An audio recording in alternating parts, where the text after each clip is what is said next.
اور اب تشریف لاتے ہیں رئیس المتغزلین جناب جگر مراد آبادی صاحب۔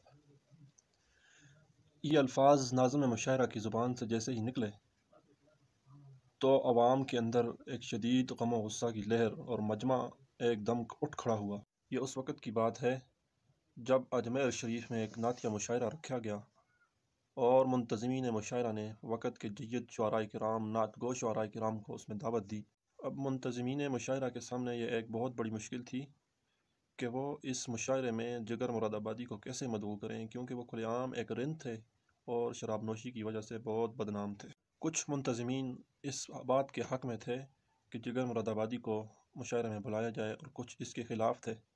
دراصل جگر مراد آبادی کا معاملہ تھا ہی بڑا عجیب۔ بڑے بڑے عارف باللہ اور شیوخ حضرات اس کی شراب نوشی کے باوجود اس سے محبت کرتے تھے اور اسے قابل اصلاح اور لائق اصلاح سمجھتے تھے، اور شریعت کی سختی کے پابند علماء کرام بھی بجائے اس سے نفرت کرنے کے اس پر افسوس کرتے کہ کتنا اچھا بندہ اور کس طرح ضائع ہو رہا ہے۔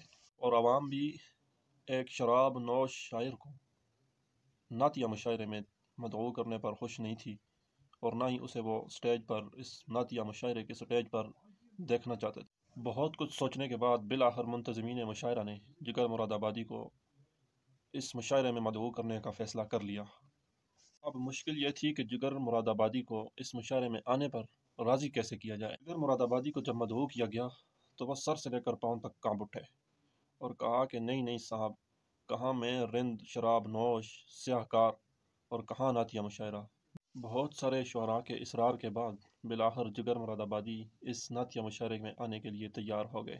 سرہانے بوتل رکھی ہوئی تھی تو اس کو چھپا دیا اور دوستوں سے کہا کہ آج کے بعد میرے سامنے کوئی شراب کا نام نہ لے۔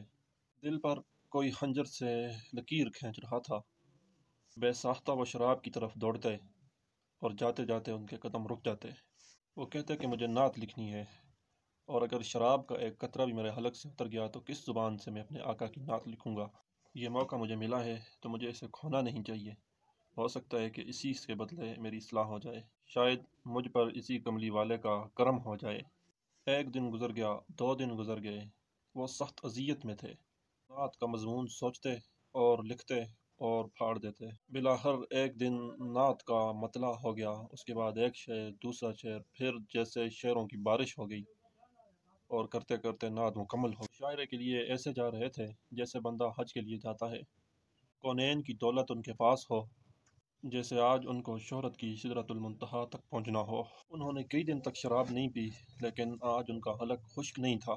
ادھر تو یہ حال تھا اور دوسری طرف عوام بڑے غصے میں تھی اور چوکوں اور چوراہوں پر احتجاجی پوسٹر لگائے جا رہے تھے۔ اندیشہ تھا کہ جگر صاحب کو کوئی نقصان نہ پہنچا دے۔ تو منتظمین نے جگر مراد آبادی کی آمد کو خفیہ رکھا، اور وہ مشاعرے سے کئی دن پہلے اجمیر تشریف لا چکے تھے، اور لوگوں کے غصے کو دیکھ کر اور اپنے خلاف کی جانے والی کارروائیوں کو دیکھ کر مسکرا رہے تھے اور یہ کہہ رہے تھے، کہاں ایسی ہستی، کہاں عشق و مستی، جگر کی جگر تک ہے میں ہاریاں۔ اور آخر کار مشاعرے کی رات آ گئی اور جگر مراد آبادی کو بڑے اہتمام کے ساتھ مشاعرہ گاہ میں پہنچا دیا گیا۔ رئیس المتغزلین حضرت جگر مراد آبادی جیسے ہی یہ اعلان ہوا تو مجمع کے اندر ایک شور بلند ہو گیا۔ جگر نے بڑے تحمل کے ساتھ مجمع کی طرف دیکھا اور مجمع کو مخاطب کر کے فرمانے لگے کہ آپ میرے خلاف شور کر رہے ہیں یا اس نعت کے خلاف جس کو پڑھنے کی سعادت مجھے مل رہی ہے۔ یہ بات سننی تھی، شور کو جیسے سانپ سونگھ گیا، اور یہی وہ وقفہ تھا جب جگر کے ٹوٹے ہوئے دل سے یہ صدا نکلی کہ ایک رند ہے اور مدحت سلطان مدینہ، ایک رند ہے اور مدحت سلطان مدینہ۔ جو جہاں تھا وہیں ساکت ہو گیا۔ معلوم یہ ہو رہا تھا کہ اس کی زبان سے شعر ادا ہو رہا تھا اور قبولیت کا پروانہ مل رہا تھا۔ نعت تھی یا گناہگار کے دل سے نکلی ہوئی آہ تھی؟ نعت یہ ہے کہ ایک رند ہے اور مدحت سلطان مدینہ، ایک رند ہے اور مدحت سلطان مدینہ، ہاں کوئی نظر رحمت سلطان مدینہ۔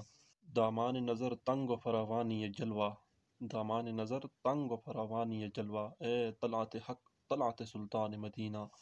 اے خاک مدینہ تیری گلیوں کے تصدق، اے خاک مدینہ تیری گلیوں کے تصدق، تو خلد ہے تو جنت سلطان مدینہ۔